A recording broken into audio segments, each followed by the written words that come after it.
आज की ये पुरहुजूम मीटिंग समाजवादी परिवार बढ़ रहा है, ये शहर के मुस्तकबिल के लिए एक अच्छा मैसेज है कि एक बड़ा नौजवान तबका समाजवादी पार्टी के साथ जुड़ रहा है। मैं आज समाजवादी पार्टी में शामिल हुए इस्माइल पलंबर और उनके तमाम साथियों का पुरजोश इस्तकबाल करता हूं कि इस शहर में जैसे जैसे समाजवादी बढ़ रही है, अभी इस्माइल पलंबर बोले 2 लोगों के बारे में, तो वो 2 सियासी लोगों का टेंशन भी वैसे वैसे बढ़ रहा है। तुम्हारी ताकत जैसे जैसे बढ़ेंगी उनका टेंशन वैसे वैसे बढ़ेगा। ये अब 2 खानदान हो गए हैं इस शहर में। एक खानदान शेख रशीद खानवादे के नाम से जाना जाता है, एक खानदान अब जाना जाता है मुफ्ती इस्माइल के नाम से। अब वो भी खानदान सियासी हो गया है।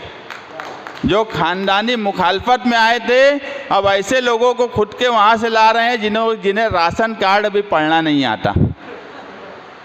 अब और ये 2 खानदानों की मिली भगत आज की नहीं है, 1999 को ये नींव डाली गई। 1999 में इस शहर की तबाही अगर मैं कहूँ तो ये मिलजुल के की गई।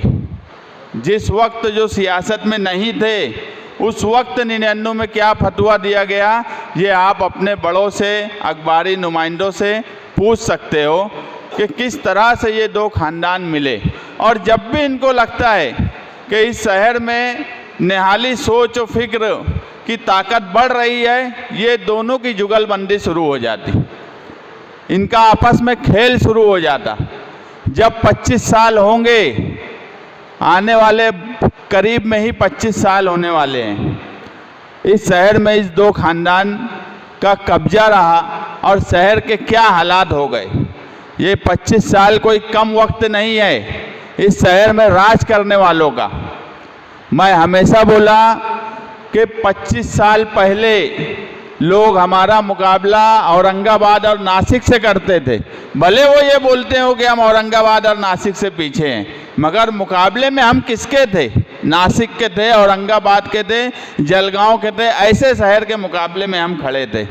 आज हमारा मुकाबला हमारे ही शहर के आउटर से हो रहा है। हम किसके मुकाबले में आज आकर खड़े हो गए? अब तो कोई तसव्वुर भी नहीं कर सकता कि हम नासिक की बराबरी कर सकते हैं, कि नासिक के पीछे हैं, कि औरंगाबाद से पीछे हैं, कि जलगांव से पीछे हैं। अब तो येवला से भी हमारा मुकाबला नहीं हो सकता। हम हमारे ही शहर से मुकाबले में इतना पिछड़ गए। और ये जो हिस्सा है हसनपुरा और एतराफ़ के जो नौजवान शामिल हुए, ये हिस्सा अगर मैं कहूँ कि तरक्की के लिए तरस रहा है पिछले 25 सालों से, तो इसमें कोई गलत बात नहीं होगी। अगर इक़्तिदार शेख रशीद खानवादे का कारपोरेशन में रहा तो उन्होंने दादा भूसे की गुलामी की। जब इक़्तिदार उनका चला गया तो ये हजरत आ गए उनकी गुलामी करने। मैं हैरान हूँ कि एक आदमी मुसलसल तुम्हारे हक का, तुम्हारा जनरल बजट मुसलसल नदी के उस पार इस्तेमाल कर रहा है, उसके बाद आप लोग उसकी चापलूसी करते हो, उसके बारे में मुखालफत करने के लिए तैयार नहीं हो। मैं हैरान हूँ कि इस तरह की अंधी अकीदत दादा भूसे की हजरत को क्यों हो गई है कि वो अभी 50 करोड़ का टेंडर निकला, उस टेंडर में 30% कारपोरेशन का जनरल बजट, सरकार से हमें 1 रुपया ला के नहीं देते। हमारा जनरल बजट सिर्फ 6.5 करोड़ हमारे हिस्से में दिया गया। इससे पहले 100 करोड़ का जब काम निकला, उस वक्त भी हमने सबसे पहले मुखालफत की थी कि ये गलत हो रहा है। मगर क्यों चापलूसी की जा रही है, क्यों जी हुजूरी की जा रही है, ये बात फ़िलहाल तो समझ में नहीं आ रही है कि इसके पीछे राज क्या है। मगर कोई भी बात बहुत दिनों तक छुपी नहीं रहती। मैं बोला कि ये 2 खानवादा जब से दादा भूसे सियासत में आए, जिसकी शुरुआत ही फ़िरका परस्ती से हुई, फ़िरका परस्ती का चेहरा मोहरा बदला। अब तुमको इस तरह से परेशान किया जा रहा है कि तुम्हारा बजट लेकर उस हिस्से में इस्तेमाल होता और तुम्हारे हिस्से में इस्तेमाल नहीं करने दिया जा रहा। ये भी एक किस्म की फिरका परस्ती ही है। मगर इनकी चापलूसी दादा भूसे के साथ बराबर है। ये अपना हक मांगने की जो हिम्मत नहीं करते, वो तुम्हारे साथ क्या इंसाफ करेंगे, इस शहर के साथ कब इंसाफ करेंगे? जो इस शहर का हक नहीं ले सकते, जो ये तक नहीं बोल सकते कि जो हमारा है कम से कम उतना तो दो। तुम इतने बड़े मिनिस्टर हो, सरकार में हो, तुम खुद हमको कुछ नहीं दे सकते, मगर हमारा जो हिस्सा है वो तो दो। जो इतनी हिम्मत नहीं कर सकता, उनके साथ आने वाले वक्त में ये शहर रहेगा, मैं कतई नहीं मानता। शहरियान देख रहे हैं, समझ रहे हैं कि ये दोनों ने इस शहर को किस तरह से लूटा है और लूट रहे हैं। सिर्फ एक ही नियत, ठेकेदारी। सिर्फ एक ही नियत, ठेकेदारी किस तरह से की जाए और ठेकेदारी से पैसा किस तरह से कमाया जाए। अगर इनकी नियत कामकाज की होती तो हसनपुरे से लेके रजा चौक, गोल्डन नगर और एतराफ़ की बस्तियों का ये हाल नहीं होता। ये 25 साल का कारनामा है। 25 साल कोई कम वक्त नहीं है। मैं बोला कि जल्द ही 25 साल का महीना भी आने वाला है, 1999 का। उस वक्त से इनकी मिली भगत कब कब रही, कब कब हुई, हम भी सबूत के साथ आवाम में पेश करेंगे। और आज भी जो इनकी जुगलबंदी चल रही है वो भी हमको पता है। वक्त आएगा तो हिसाब बराबर लिया जाएगा। मैं पीछे यहाँ शान हिंद मैडम बैठे हैं, उन्होंने अभी मोहम्मद कैफ के बारे में जो कैंडल मार्च निकाला और जो हिम्मत और दिलेरी से पुलिस के खिलाफ बोला, पूरे शहर ने उसकी तारीफ़ की कि हाँ इसी तरीके से बात होना चाहिए। मैं हमारे नुमाइंदे का जब बयान सुना तो मैं तो हैरान हो गया कि पहले पुलिस डिपार्टमेंट अपने तारीफ़ करने के लिए अलग अलग लोगों को रखा करते थे। वो कभी लॉ एंड ऑर्डर के नाम से, कभी खबरी के नाम से, कभी जो है वो कौन सी कमेटी बनाते थे, अमन कमेटी के नाम से। जो पुलिस जब सही काम काज नहीं करे तो ऐसे 2-4 लोगों को लगाया जाता था जो घुमा फिरा के पुलिस की तारीफ़ करे। मैं हैरान था कि ये बोल रहे हैं कि शान हिंद पुलिस के खिलाफ बोल रही है, पुलिस काम कर रही है और उसके खिलाफ बोल रही है। अब पुलिस के पास भी जब शहर का नुमाइंदा ही आ गया, अब वही बात हो गई, जब सैय्यद है कोतवाल तो अब डर काहे का। तो पुलिस क्यों डरेंगी, दबदबा क्यों नहीं रहेगा? अरे दबदबे का तो मजाक तुम्हारा इस शहर ने उड़ाना शुरू कर दिया कि अब दबदबा बचा ही नहीं। जो मजाक उड़ाया जा रहा है, अब ये बोलने लगे हैं कि अगर कोई काम नहीं करता है या किसी के काम का असर नहीं होता जनरल बात में, तो लोग बोलते हैं कि दबदबा नहीं है। क्योंकि लोग देख रहे हैं कि इस शहर में, इस शहर का हमारे लिए सवाल नुमाइंदे का दबदबा ख़त्म होने का नहीं है। नुमाइंदे की वजह से इस शहर का दबदबा ख़त्म हुआ, हमें अफसोस उसका है। हमें हमेशा से पता है कि इनका कभी दबदबा नहीं रहा, मगर शहर का दबदबा रहता था। इन्होंने इस तरह से काम काज किया कि आज शहर का भी कोई दबदबा नहीं बचा। हमें सिर्फ अफसोस इस बात का है। मैं यहाँ पर आए हुए तमाम ही लोगों का शुक्रिया अदा करता हूँ और समाजवादी पार्टी की तरफ से हमारे यहाँ सदर साहब बैठे हैं, बाकिर हुसैन भिवंडी वाले, वो भी एक अहम जिम्मेदार हैं। मैं उनसे भी गुजारिश करूँगा कि इस हिस्से में पार्टी का कामकाज और लोगों की ज़रूरत का कामकाज करने के लिए आप भी वक्त निकालिए। यहाँ एहतसाम भाई भी बैठे हैं, हमारे यासीन मिस्त्री हैं, शहजाद भाई हैं, फैज़ान रिज्जू हैं, जो लड़का बहुत मेहनत करता है पार्टी के कामकाज के लिए, इस्माइल रहमानी है, शहजाद मास्टर हैं, तन्ने मामा हैं। अगर ये सब लोग इस हिस्से में कामकाज के लिए वक्त देने लगे तो मुझे नहीं लगता कि इस हिस्से में अवामी कामकाज करने की किसी की ज़रूरत पड़ेगी।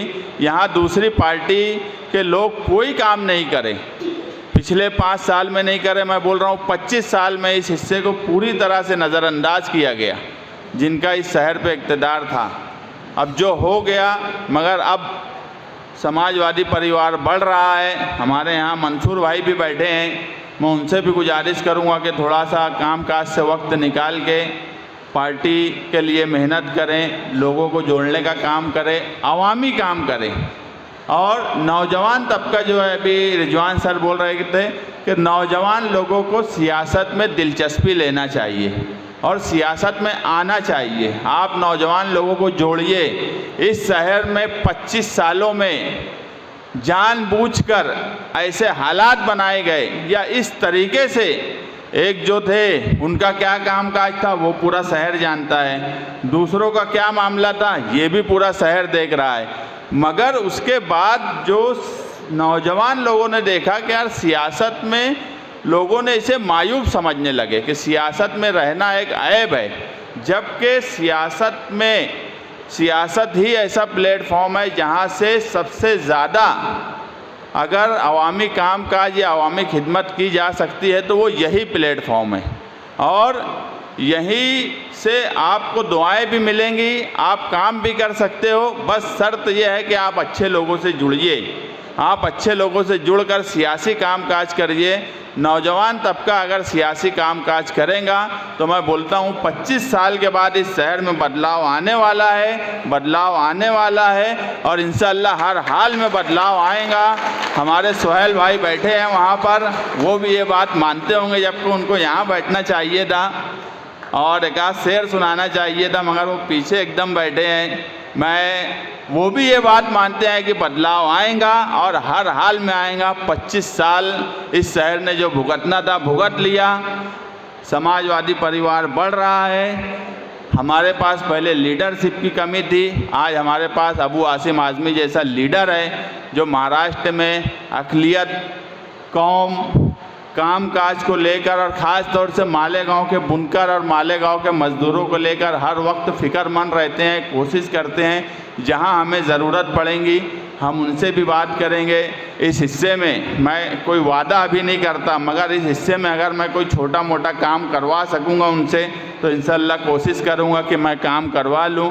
क्योंकि इस शहर में ऐसा हो गया है कि अगर आप पिछले 5 साल का लीडरों का सिर्फ अखबार और यूट्यूब पर बयान उठा के देख लेंगे तो कम से कम 500-1000 करोड़ से कम का काम मालेगांव शहर में नहीं आया होगा। मगर ऐसा झूठ फसाद मुझसे तो बोला ही नहीं जाता और ना मैं सियासत में बोल सकता हूँ। छोटा मोटा 10, 20, 25 लाख का कोई काम होगा तो मैं इस्माइल प्लम्बर से बात करके कोशिश करूँगा कि वो करवा लूँ, नहीं तो अखबार के वो न्यूज़ भी और यूट्यूब की न्यूज़ भी हम जमा कर रहे हैं कि कितने करोड़ के फंड यहाँ पे बोले गए हैं। जब जो खड़ा होता 10 करोड़ का मंजूर करा लिया, 100 करोड़ का करवा लिया, 500 करोड़ का करवा लिया, 366 का करवा लिया।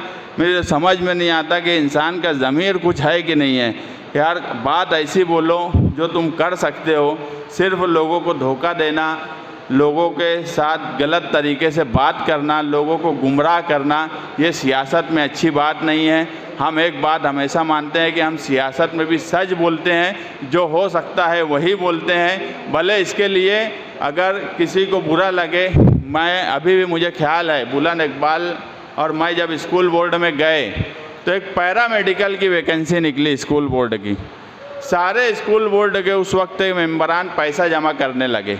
कुछ लड़के हमारे पास भी आए कि यार तुम भी स्कूल बोर्ड में, तुम लोग के भी कोई ना कोई कोटा होइए ना। तो हम लोग बोले कि ऐसा कोई कोटा वोटा नहीं रहता।